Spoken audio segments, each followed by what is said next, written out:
खा करके प्रधानमंत्री की कुर्सी पर बैठे हैं, मुख्यमंत्री की कुर्सी पर बैठे हैं, उस संविधान के साथ भी घालमेल करने की कोशिश कर रहे हैं। प्रधानमंत्री हो, मुख्यमंत्री हो, सुबह उठते ही हिंदू मुस्लिम मस्जिद मंदिर कह करके क्या करते हैं, धार्मिक उन्माद पैदा करने की कोशिश करते हैं। देश का करोड़ों पढ़ा लिखा नौजवान बेरोजगार।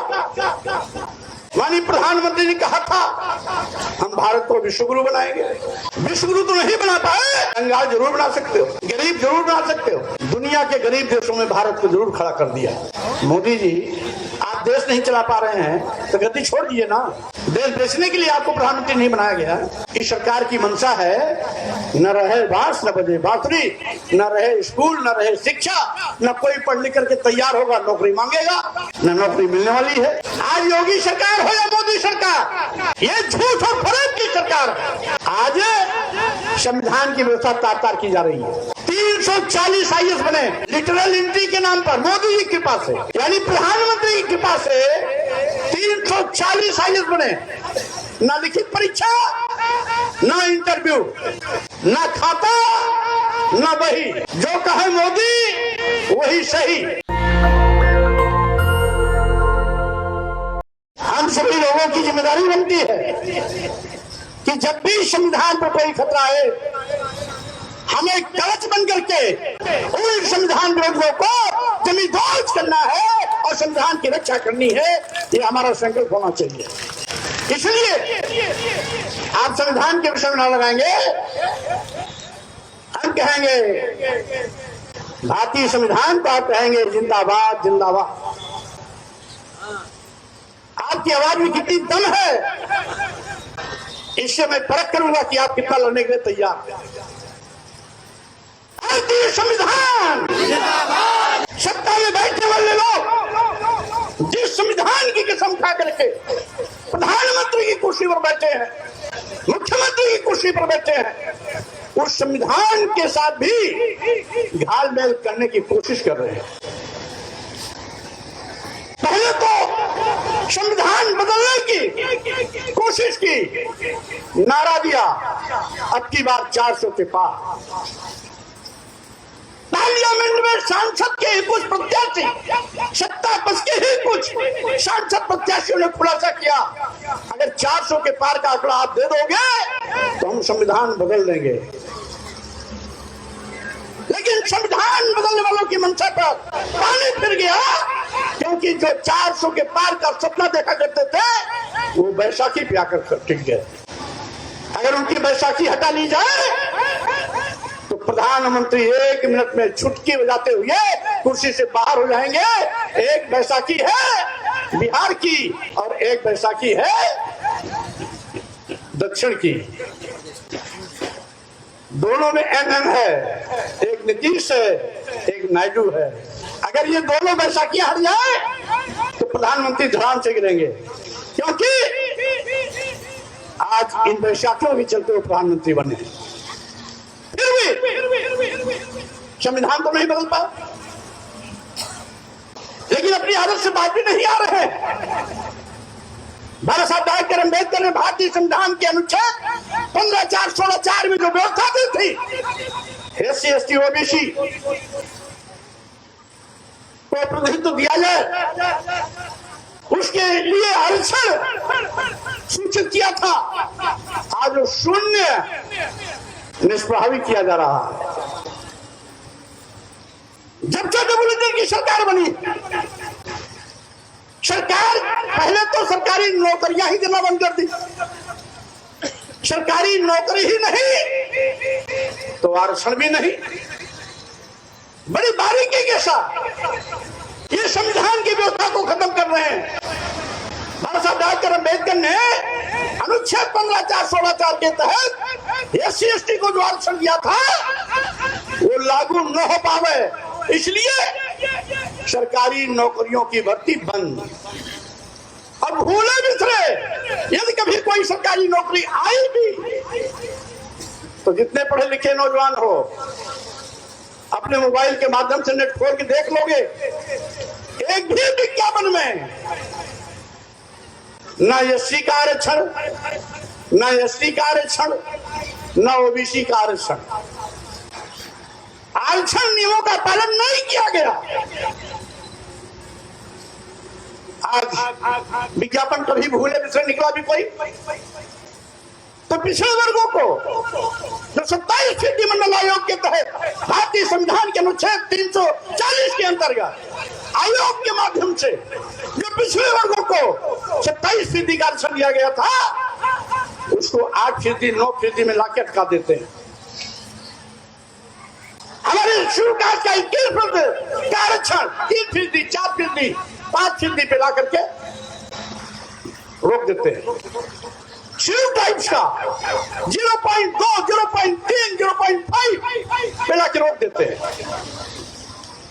जिनकी आबादी टोटल 10%, 8% है, जिसकी आबादी ही 8% है, 19 व्यक्ति की जाति जनगणना के मुताबिक उनको ईडब्ल्यूएस के नाम पर 10% का आरक्षण। जिसकी आबादी 90% है, उनको ला करके कुल 10% में लाकर हटा देते हैं। कौन भेदभाव कर रहा है? कौन आरक्षण के साथ खिलवाड़ कर रहा है? कौन आरक्षण को खत्म करना चाहता है? कौन संविधान का अपमान कर रहा है? कौन संविधान को बदलने की कोशिश कर रहा है? कौन संविधान की व्यवस्था के साथ खिलवाड़ कर रहा है? अनुच्छेद 15, अनुच्छेद 51 स्पष्ट बात की व्याख्या है कि धर्म, वर्ण, जाति, लिंग, जन्म स्थान के आधार पर किसी के साथ कोई भेदभाव नहीं कर सकता। यानी हमारा संविधान पर धर्मनिरपेक्ष है, राष्ट्र एक है, संविधान एक है, भारत एक है, यानी राष्ट्र एक है, लेकिन धर्म अनेक है। इस भारत में हिंदू, मुस्लिम, सिख, ईसाई, बौद्ध, जैन, पारसी सभी धर्म है। संविधान सभी धर्मों को बराबर सम्मान देता है। यह संविधान का उपबंध है, संविधान की व्यवस्था है। संविधान कहता है कि धर्म, वर्ण, जाति, लिंग, जन्म स्थान और क्षेत्र के आधार पर किसी के साथ भेदभाव नहीं होगा।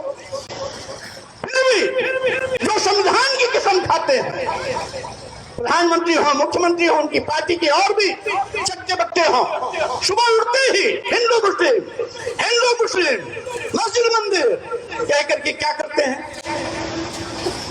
यह धार्मिक उन्माद पैदा करने की कोशिश करते हैं। जो हमारे देश का हिंदू मुस्लिम सौहार्द है, भाईचारा है, हम नारा लगाते हैं हिंदू मुस्लिम सिख ईसाई सब है आपस में भाई भाई, उस भाईचारे का कत्लेआम करना चाहते हैं इस नारे के माध्यम से।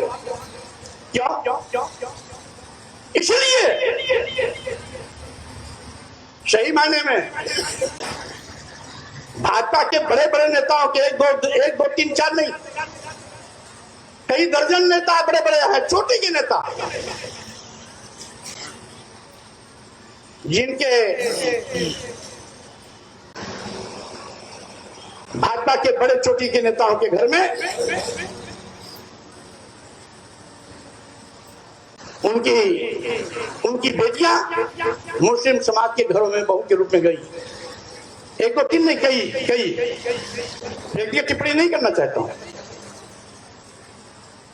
इसका मतलब है फिर भी हिंदू मुस्लिम कहते हैं। क्यों?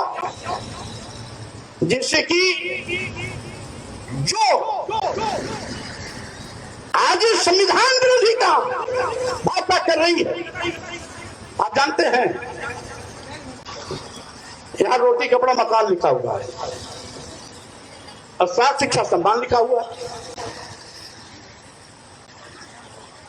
आज ये बाबा साहब डॉक्टर अम्बेडकर के भारतीय संविधान के माध्यम से जब हर व्यक्ति को, हर नौजवान को रोटी कपड़ा मकान और शिक्षा स्वास्थ्य सम्मान के साथ खड़ा होने का मौका मिला, तो भाजपा ने क्या करना शुरू किया?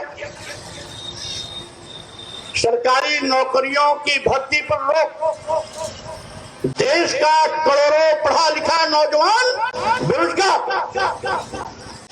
Graduate, post graduate, BBA, MBA, BTech किए हुए लड़के आतंक की ठोकरें खा रहे हैं, नौकरियां मैसर नहीं हो रही है, रोजी रोजी के लाले पड़े हैं। वैसे भी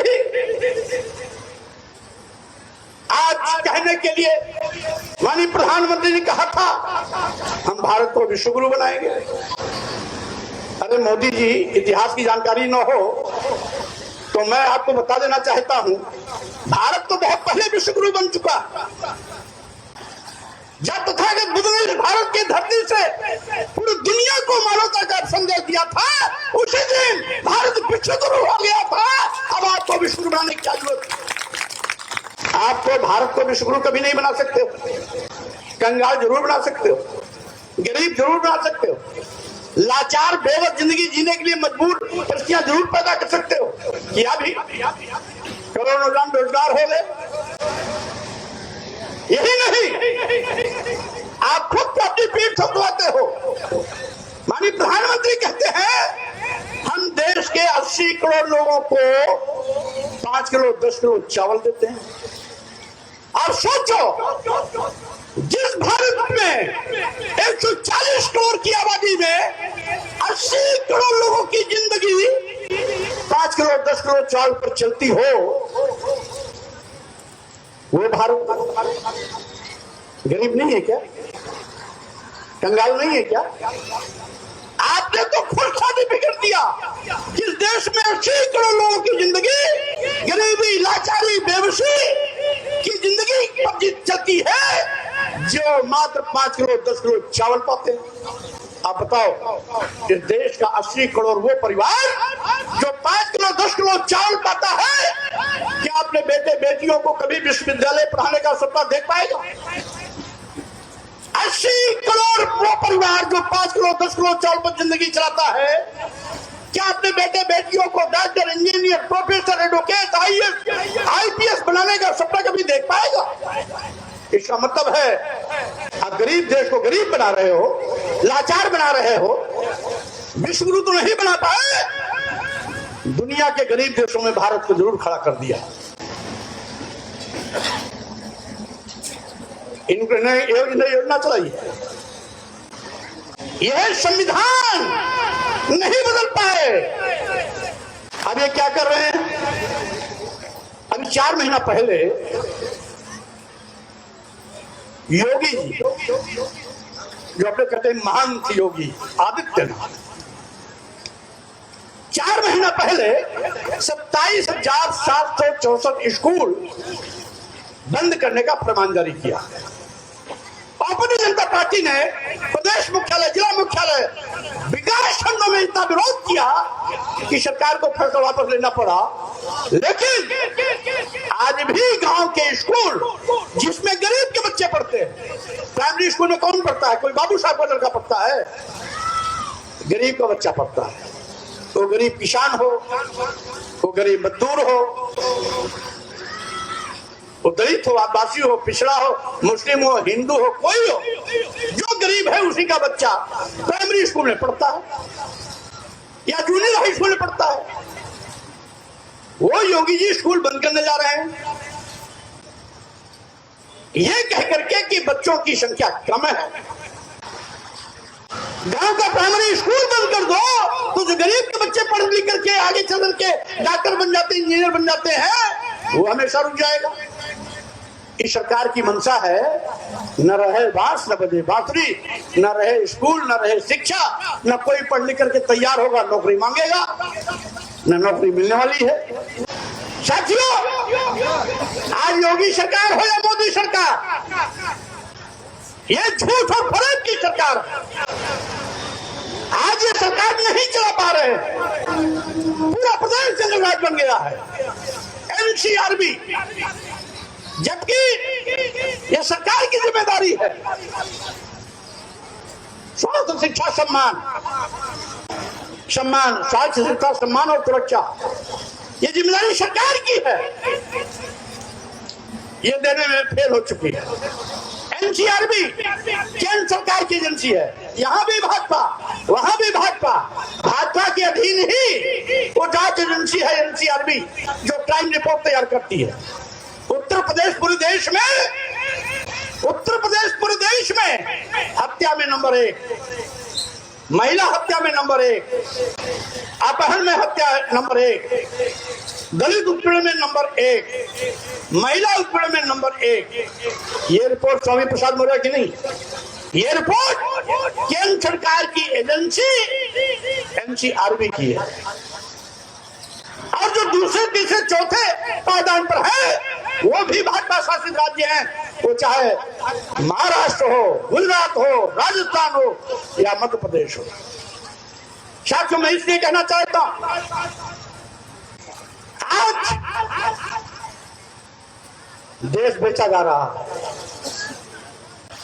देश बेचा जा रहा है। मालूम है, जब से मोदी प्रधानमंत्री बने हैं, आपके पड़ोसी सांसद हैं, आपके पड़ोसी सांसद हैं, तमाम लोग बनारस में रहते होंगे, आपके बनारस के सांसद ने आपका आशीर्वाद लेकर के देश बेचना शुरू कर दिया। देश के सभी बंदरगाह बेच दिए गए, एयरपोर्ट बेच दिए गए, एयर इंडिया बेच दिया गया, देश के अधिकांश रेलवे स्टेशन बेच दिया गया, कई दर्जन ट्रेनें बेच दी गई। LIC जैसी बड़ी संस्था जिसमें दसियों लाख लोग काम करते थे, उसमें भी 50% का हिस्सा अदानी को दे दिया गया। मोदी जी, आप देश नहीं चला पा रहे हैं तो गद्दी छोड़ दीजिए ना। देश बेचने के लिए आपको प्रधानमंत्री नहीं बनाया गया। ये अखंड भारत है, सशक्त भारत है, भारतीय संविधान से चलने वाला भारत है। आपके तानाशाही से डिक्टेटरशिप नहीं चलेगा। इस देश को अदानी अंबानी नहीं चलाएंगे। आप देश को अदानी अंबानी के हाथों में कौड़ियों के भाव बेचते जा रहे हो। इसलिए प्रधानमंत्री आपको नहीं बनाया गया था। कम से कम रहम करिए देश पर, देशवासियों पर। आप तो ईस्ट इंडिया कंपनी से भी गए निकले। वो तो कम से कम भारत को लूटते थे तो अपने देश को मजबूत करते थे। आप तो भारत को लूट कर भारत को कंगाल, गरीब, लाचार, बेवकूफ बना रहे हैं और अदानी अंबानी जैसे लोगों की तिजोरी मजबूत कर रहे हैं। आखिर कब सोचोगे? साथियों, आज संविधान की व्यवस्था तार-तार की जा रही है। 340 IAS बने लिटरल एंट्री के नाम पर मोदी जी की कृपा से, यानी प्रधानमंत्री की कृपा से 340 IAS बने। ना लिखित परीक्षा, ना इंटरव्यू, ना खाता, ना बही। जो कहे मोदी वही सही। 340 IAS लिटरल एंट्री के नाम पर बनाए गए। हमारे कुछ पत्रकार भाई होंगे, हमें तो जानकारी है, वो भी खोज देंगे। 340 IAS में एक भी शेड्यूल कास्ट नहीं, एक भी शेड्यूल ट्राइब्स नहीं, एक भी बैकवर्ड नहीं, एक भी मुसलमान नहीं। मैं पूछना चाहता हूं, क्या पाप किया इन लोगों ने? आपने कहा था सबका साथ, सबका विकास, सबका विश्वास, और बारी बारी से आपने सबके विश्वास का कचरा निकाल दिया। संविधान खतरे में है साथियों। इसीलिए हम केवल संविधान दिवस मना करके खाना पूर्ति न करें, बल्कि हम चाहे अपनी नजरों को हमेशा खोल के रखें, सावधान रहें। ये संविधान बदलने वाले तरह तरह के साजिश सत्कंडे अपनाकर संविधान की व्यवस्था को खत्म करने पर आमादा है। संविधान तो नहीं बदल पाए, लेकिन संविधान के अनुच्छेदों के तहत जो व्यवस्था दी गई है उस व्यवस्था को खत्म कर रहे हैं। नेशनल दस्तक की आपसे गुजारिश है कि अगर इसको बचाना चाहते हैं तो नेशनल दस्तक को सब्सक्राइब करने के लिए रेड कलर के सब्सक्राइब बटन को दबाएं, फिर बेल आइकन की घंटी दबाएं। नेशनल दस्तक को बचाने के लिए बहुत जरूरी है कि हर खबर को शेयर करें, लाइक करें, कमेंट जरूर करें।